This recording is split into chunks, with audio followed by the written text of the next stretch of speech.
Trick or treat! Attends, j'ai quelque chose pour toi. Ça, c'est quoi?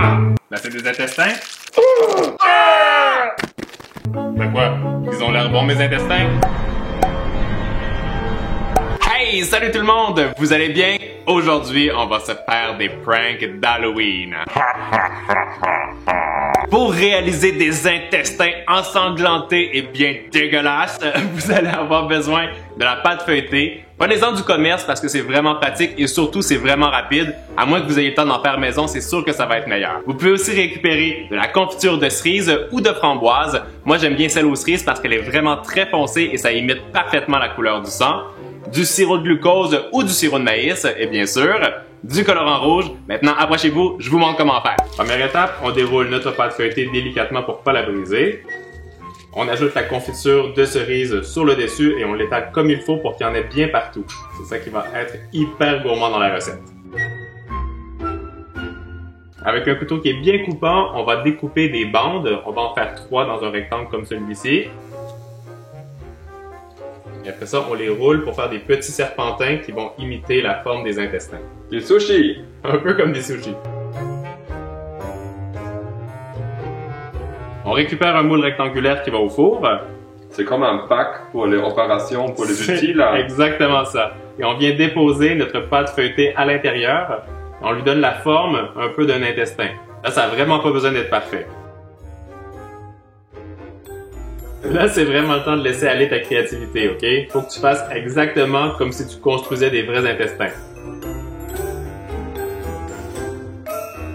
Ça a l'air vraiment dégueulasse. Oui, et en plus, tu perds rien, tu rajoutes toute la confiture sur le dessus parce qu'on veut que ce soit bien ensanglanté. Ha ha ha! Notre prank food intestin va partir au four pendant 25 à 30 minutes à 180 degrés Celsius ou 350 degrés Fahrenheit.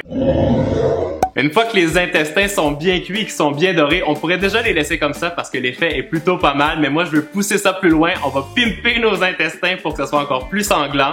Alors on va ajouter une petite touche de colorant rouge dans le sirop de maïs ou dans le glucose. Vous le mélangez rapidement pour que ça ait la belle couleur du sang. Et après ça, avec un petit pinceau, on vient le badigeonner sur le dessus et le trompe-l'œil est parfait.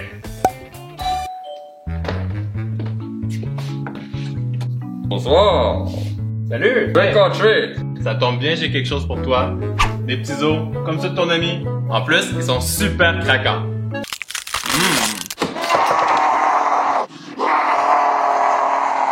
Mais quoi? Ils sont parfaits, mes os!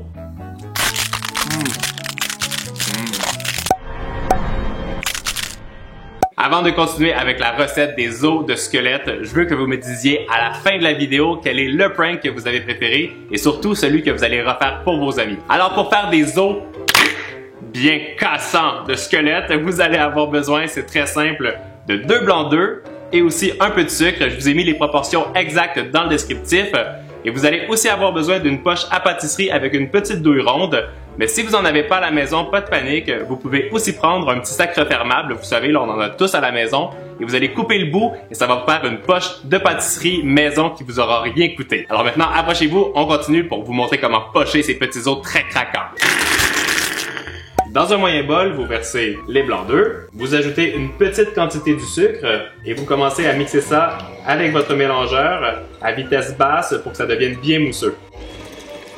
Ça, c'est la clé pour faire une super meringue française. Quand ça change un peu de couleur, on ajoute la moitié du sucre et on continue à mélanger comme il faut et à grande vitesse. Après 2 minutes, ça va former des pics mous. Vous voyez bien, on ajoute le reste du sucre et on mélange une dernière fois. On ajoute le sucre en étapes et graduellement parce que sinon, vous n'allez jamais réussir à avoir des pics fermes comme ça. Et là, vous voyez, elle est super brillante, nickel. Après ça, on twiste le bout de la poche à pâtisserie pour éviter que la meringue tombe. On la remplit avec la maryse. On referme bien dans le creux de la main pour que ça soit très solide. Après ça, c'est le temps de laisser aller votre créativité. Si vous connaissez bien les os du corps et la biologie, vous pouvez toutes les dessiner. Moi, je les connais pas, mais je suis sûr qu'il y en a certains d'entre vous qui savent les faire. Alors là, il va falloir être très patient parce qu'il va y avoir 2 choses à respecter. Premièrement, ça part au four pour 1h30. C'est très long, mais on veut que les os soient bien secs et très craquants. Et surtout à basse température parce que sinon, ils vont brûler et ils vont changer de couleur. Alors on veut qu'il reste bien blanc. La température c'est 175 degrés Fahrenheit ou 90 degrés Celsius. Et comme ça vous allez avoir des os parfaits pour votre prank. Allez, au four! Quand les os ont bien refroidi, ils se décollent tout seuls de la plaque et après on peut les écraser comme des vrais os. Ah! J'ai compris! Attends ma belle, j'ai quelque chose pour toi.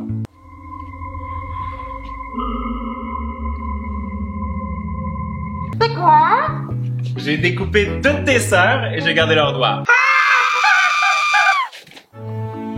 Moi, je trouve qu'il y en a quelque chose. Ils sont délicieux. Alors, vous voulez savoir comment faire des doigts de sorcière comestibles bien dégueulasses? Eh ben, ça tombe très très bien parce que j'ai tout ce qu'il faut ici. Mais juste avant, si vous aimez ce type de vidéo, pensez à liker parce que ça me fait toujours plaisir et surtout abonnez-vous pour recevoir un petit message quand je mets une vidéo en ligne. Et pensez aussi à vous abonner à mon compte Instagram si vous voulez savoir comment est-ce que moi je vais me déguiser cette année pour l'Halloween. Alors, pour faire nos doigts de sorcière, très simple, vous avez besoin de la farine, du sucre glace, du beurre qui est très très mou. C'est important qu'il soit bien mou, sinon vous allez galérer à faire la recette. Un œuf, des amandes entières, de l'arôme de vanille, une petite pincée de levure chimique, une pincée de sel et du glaçage décoratif en gel pour bien imiter le sang. Et bien sûr, toutes les quantités exactes sont dans le descriptif. Maintenant, approchez-vous. Dans un grand bol, on combine tout le beurre mou, le sucre glace, l'arôme de vanille et l'œuf. On va mélanger ça avec un fouet pour essayer de rendre ça le plus homogène possible. T'as vu, quand le beurre est pas mal, ça se fait tout seul, c'est vraiment facile. On continue en ajoutant toute la farine en une seule fois, la petite pincée de levure chimique et la pincée de sel. Et avec une maryse, on va venir mélanger tout ça pour que ce soit bien homogène et que ça forme une belle boule. Comme ça ici. Voilà! Je récupère une petite quantité de pâte, ça remplisse le creux de la main. Je l'étale sur le plan de travail pour faire un petit cylindre, un petit serpentin. Avec mon index et mon majeur, j'appuie de chaque côté pour donner la forme du doigt. Et avec un petit couteau, je viens faire des ridules pour imiter ce qui se passe sur les doigts de la sorcière. La vieille peau. La vieille peau. On veut qu'il y en ait beaucoup des petites ridules. C'est une très vieille sorcière. Je viens de poser sur une plaque de cuisson avec un tapis siliconé et je viens coller une petite amande pour imiter l'ongle de la sorcière. T'as vu? Ça fait vraiment comme un doigt de sorcière. Avec cette recette, tu vas pouvoir faire 24 doigts de sorcière. Donc ça veut dire qu'il y a beaucoup de sorcières qui ont perdu leurs doigts. Ça va être très délicieux, je pense. Et nos petits doigts de sorcière vont partir pendant environ 15 minutes pour qu'ils soient bien dorés au four à 180 degrés Celsius ou... 350 degrés Fahrenheit. Voilà, t'as bien retenu la leçon. Allez hop! Quand nos doigts de sorcière sont bien cuits et bien refroidis, on récupère le colorant en gel. Wow, ça commence déjà à couler. Et on vient en mettre ici autour de l'amande pour faire le sang. Oh, tu bouges du vernis en fait. Non, c'est pas du vernis, c'est comme si elle a trop gratté ses victimes.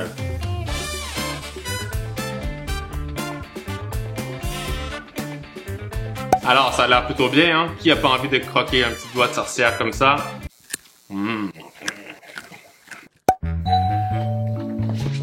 Ah, tu veux des bonbons? Ah, mais attends, est-ce que tu aurais perdu tes yeux? Parce que je pense que je les ai trouvés. Je reviens. Et j'ai fait de la soupe avec... Tiens. Au plus grand. Voilà. Joyeux Halloween. Ciao. Ah. Alors maintenant pour ce prank, il y a Léo qui est venu me rejoindre parce qu'il voulait partager ça avec vous. C'est vraiment le prank express, c'est trop rapide à faire. On peut le réaliser de plusieurs façons. Ah Léo?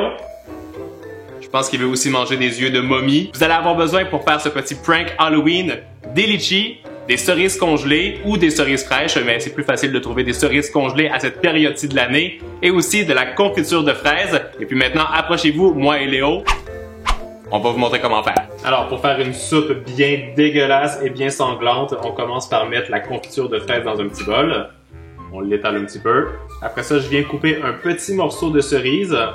Je le fais vraiment pas trop gros parce qu'on veut pouvoir le rentrer dans le litchi. Et là, si vous avez les mains qui sont tachées, c'est pas grave, ça va juste rajouter du sang. Et vous prenez le petit litchi et vous rentrez le morceau de cerise à l'intérieur. Et là, tu vois, ça fait comme s'il y a du sang qui sort de l'œil. C'est vraiment dégueu. Voilà. Et après ça, bam, dans la soupe. Pour que ce soit encore plus réaliste, on peut rajouter un petit peu de confiture de fraises sur les côtés. Faut juste faire attention à pas toucher le noir au centre. Voilà. Tu vois, là t'as une belle soupe avec plein d'yeux et ça va être super bon. J'ai hâte de goûter. Je sais pas ce que vous en pensez, mais moi j'ai jamais imaginé que des yeux de momie ça aurait été aussi appétissant. Oh, ça craque! Yummy! Oh là là! Est-ce que tu essaierais de me faire peur par hasard? Ça tombe bien parce que j'ai quelque chose de parfait pour toi.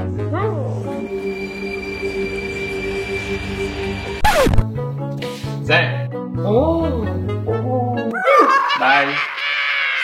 Je pense qu'il va beaucoup aimer sa pomme d'amour.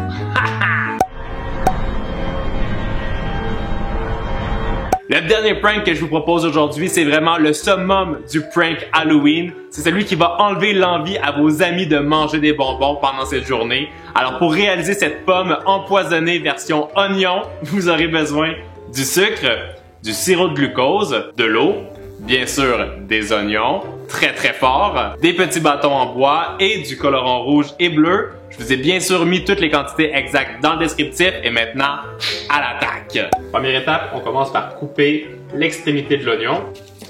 Ensuite, on retire une petite partie au centre pour imiter la forme de la pomme. Wow, ça sent déjà tellement fort, c'est horrible. On récupère un petit bâtonnet en bois et on vient l'enfoncer en plein centre, comme pour une pomme d'amour. Dans une petite casserole, on verse tout le sucre, on ajoute l'eau, le sirop de glucose ou le sirop de maïs, et si vous en avez pas à la maison, vous pouvez aussi prendre du miel, ça va faire la même chose. On continue bien sûr avec du colorant rouge. Assurez-vous que tout est bien mélangé et que le sucre commence à se dissoudre dans l'eau. Et on ajoute le colorant bleu pour intensifier la couleur du sang et que ce soit hyper réaliste. Alors on va porter ça à ébullition sur un feu très très fort. On veut que toute l'eau soit complètement évaporée. Ça va cuire jusqu'à 145 degrés Celsius. Et quand c'est atteint, vous allez retirer ça du feu. Vous attendez qu'il ne reste plus aucune bulle dans le sirop. Et après, vous trempez tous vos oignons à l'intérieur pour que ça fasse une vraie pomme d'amour. On le tourne pour que le caramel soit tout collé sur l'oignon et ensuite on le pose sur une plaque de cuisson avec un tapis siliconé. Et là, vous êtes prêts à pranker tous vos amis avec ça. Ça va être trop bien. On a terminé nos 5 pranks d'Halloween. J'espère que ça vous a donné de bonnes idées pour pranker vos amis. Dites-moi en commentaire qui vous allez pranker et avec lequel de ces pranks vous allez le faire. Et en attendant notre vidéo de lundi pour une nouvelle recette gourmande, vous le savez, vous êtes les meilleurs. Ciao, ciao! Tu veux des bonbons? C'est Monsieur PQ. Allez, on va recommencer.